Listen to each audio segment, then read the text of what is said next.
بسم اللہ الرحمن الرحیم۔ رسول صلی اللہ علیہ وسلم نے فرمایا، نظر نہ مانو کیونکہ نظر تقدیر کے معاملے میں کوئی فائدہ نہیں دیتی، البتہ اس کے ذریعے بخیل سے اس کا مال نکالا جاتا ہے۔ نبی کریم صلی اللہ علیہ وسلم نے فرمایا، جس چیز کی کثیر مقدار نشہ آور ہو اس کی قلیل مقدار بھی حرام ہے۔ نبی کریم صلی اللہ علیہ وسلم نے فرمایا، ایک عورت کو ایک بلی کی وجہ سے عذاب میں مبتلا کیا گیا، اس نے اسے باندھ رکھا تھا حتیٰ کہ وہ بھوک کی وجہ سے مر گئی، اس نے اسے کھولا یا نہ، اسے چھوڑ کر وہ حشرات الارض کہا لیتی۔ نبی کریم صلی اللہ علیہ وسلم برا ایمان کرتے ہیں، میں رسول صلی اللہ علیہ وسلم کے ساتھ 18 مرتبہ شریک سفر رہا، میں نے رسول صلی اللہ علیہ وسلم کو سورج ڈھلنے کے بعد نماز ظہر سے 2 رکعت چھوڑتے ہوئے کبھی نہیں دیکھا۔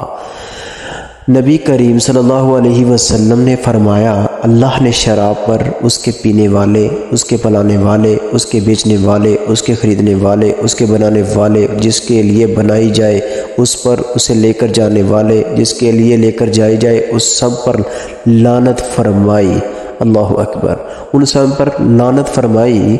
نبی کریم صلی اللہ علیہ وسلم نے فرمایا،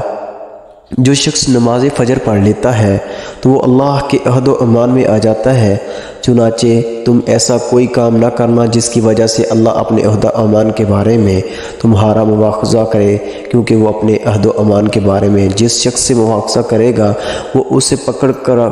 منہ جہنم میں ڈال دے گا۔ زبیر بیان کرتے ہیں، غزوہ احد کے موقع پر نبی صلی اللہ علیہ وسلم نے 2 رہیں پہنی ہوئی تھی، آپ کی ایک چٹان کی طرف متوجہ ہوئے لیکن آپ اس پر چڑھ نہ سکے تو طلحہ آپ کے نیچے بیٹھ کے حتیٰ کہ آپ اس چٹان پر پہنچ گئے۔ میں نے رسول صلی اللہ علیہ وسلم کو فرماتے ہوئے سنا، طلحہ نے جنت کو واجب کر لیا ہے۔ نبی علیہ الصلوۃ والسلام نے پھر فرمایا، جب تم میں کوئی آواز کے بغیر ہوا خارج کرے تو وہ وضو کرے، اور تم عورتوں سے ان کی پیٹھ میں مجاہمت نہ کرو۔ نبی کریم صلی اللہ علیہ وسلم